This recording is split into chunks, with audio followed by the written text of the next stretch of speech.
Hey everyone, welcome back to the channel. If you love football, amazing stories and behind the scenes moments, you're in the right place. In today's video, we're diving into what Villarreal players had to say about Manchester City, their reactions, opinions, and everything that happened after facing one of the toughest teams in the world. You're going to be surprised by some of their comments. Before we get started, make sure to subscribe to the channel, turn on the notification bell, and leave a like so you don't miss any of our upcoming football videos. Your support helps the channel grow and brings you even more awesome content every week. This video has been dubbed in English so everyone around the world can enjoy it. And speaking of that, I want to know where you're watching from. Drop your country or city in the comments below. I'll be reading and replying to as many as I can. So sit back, relax, and let's find out what the Villarreal players really said about Manchester City. Let's go. Good afternoon, everyone. We are now about to officially begin this pre-match press conference ahead of tomorrow's highly anticipated game, which is match day 3 of the prestigious UEFA Champions League group stage, featuring Villarreal and Manchester City. I don't think we have any English media present here today, so in any case, there is simultaneous translation available. Please raise your hand when you would like to ask a question. As usual, we will start with the player. Ayose Perez is here today with Marcelino. Afterwards, we will let him go so he can get ready for training. So we'll begin with questions for Ayose. Thank you.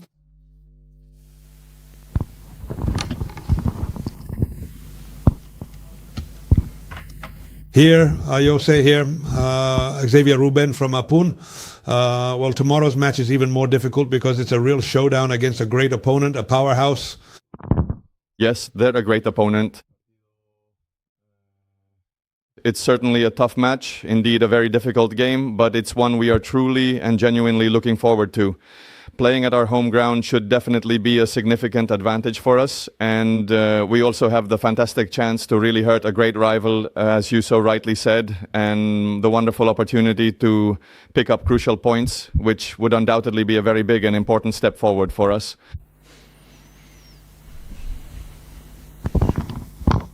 The truth is you're playing against top opponents. All the matches are really open and you could have won any of them. What seems to be missing is just being more clinical at certain moments, especially when you have the advantage. I mean, for example, we saw Juve the other day against Betis in Madrid, and that was a really open game too. It's not a string of matches. They're all very similar. How do you see this one, and what do you think is needed to take that next step? Yes, it's an opponent that is quite different in the sense that they really truly like to have possession and complete control of the ball. That particular aspect makes the match a little bit longer and more complicated in that specific sense. But anyway, the matches we've had so far have been very open and quite competitive in the sense that either team could have potentially won the game. The victory, we've competed, especially against top opponents. We shouldn't forget that. And tomorrow is another chance to compete against a great rival with some very important points at stake.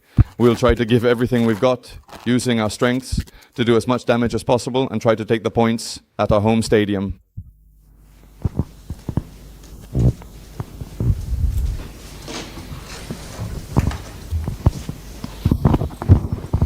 Yes, Ayose, good afternoon. You were just talking about being aware that you're going up against a team that usually has a very high percentage of ball possession. You faced them many times as well during your years in the Premier League. I don't know, how do you approach a match like this knowing that even if you want to have the ball, it's going to be very difficult to keep it? Well, knowing that there will be moments during the match that are yours, and those are the ones where you have to be ready, because as I have already said, they consistently spend a significant amount of time in possession of the ball. Consequently, sometimes it is quite challenging to accurately find the precise right moment to effectively press them or diligently try to win the ball back from their control. But well, during the course of a match, you always have your opportune moments. As you mentioned, I suffered through it for many years, and well, I had opportunities and faced them in matches that were completely different from one another. But it's absolutely true that they are widely known for that, for consistently trying to dominate as much as humanly possible throughout the entire match. However, as I previously mentioned, you definitely have your opportune moments during the course of the game. You can indeed hurt them, and that's precisely what we will diligently try to do. We know that we have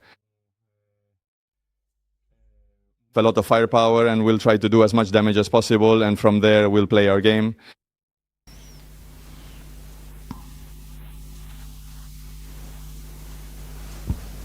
Hello, good afternoon. Ana Lorenzo from Spanish television.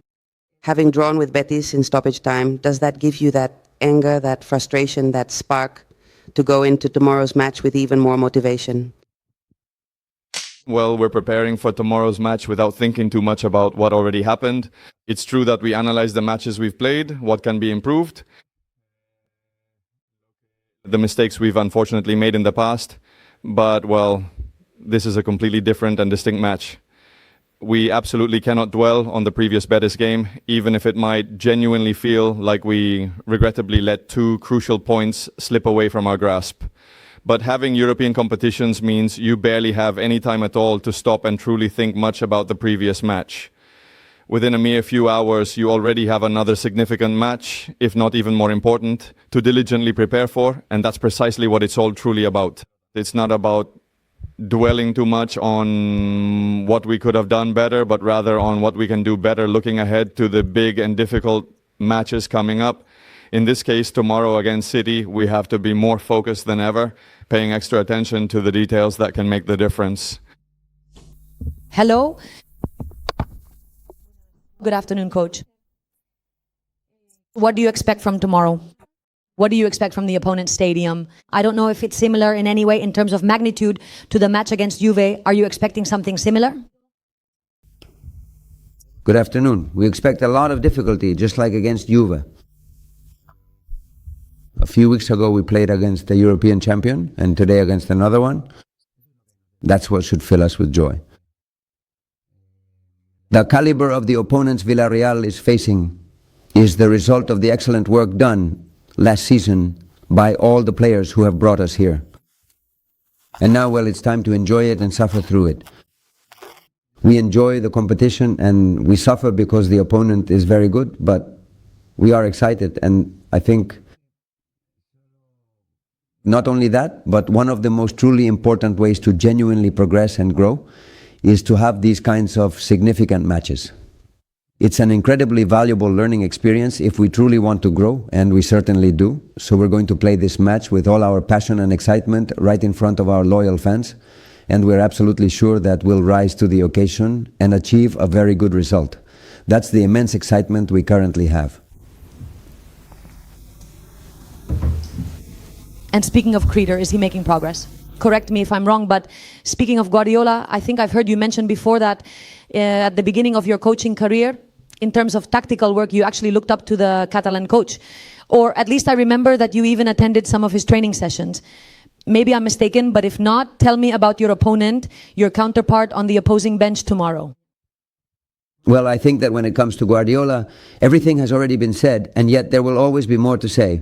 But simply put, I believe he is one of the best, if not the best coach in the world. It's always difficult to say someone is the best. To put him in context as the best is difficult, but without a doubt, he is one of the best. And then, he is clearly a reference point, especially since his first Barca, where I think he brought something different and improved football. All coaches, or at least in my case, I have to be an admirer, because whenever there was a Barca match, we would watch it, for everything that wonderful team did, with extraordinary players, yes, but also with a clear idea. And I think it was a real pleasure for all football lovers to watch that Barca play, but for coaches and professionals like me, as the players would tell me, it was suffering. It was suffering because it was a team that never let up for 90 minutes. They kept you under constant pressure. And he always stuck to that idea, adapting it to the profile of the players he had at any given time. But the idea itself, with some nuances, remained unchanged. I think that both the titles and the style of play enrich his extraordinary and lengthy career. And that's it for today's video, everyone. We've just seen what the Vilarreal players had to say about Manchester City, and honestly, some of those comments were really surprising, right? Now I want to hear from you. What did you think about their reactions? Do you agree with what they said, or do you think they were being too respectful or maybe too confident? Let me know your thoughts down below in the comments. I love reading what you guys have to say and seeing opinions from football fans all around the world. If you enjoyed this video, make sure to hit that like button, subscribe to the channel, and turn on the notification bell so you never miss our next uploads. That really helps the channel grow and keeps me motivated to bring you even more football content, from match reactions to interviews, analysis, and player insights. And remember, this video was dubbed in English so that everyone, no matter where you are, can enjoy the content. So don't forget to comment where you're watching from. I'll be checking the comments and giving shoutouts in future videos. Thanks so much for watching until the end. Your support means the world. Stay safe, stay positive, and I'll see you in the next one.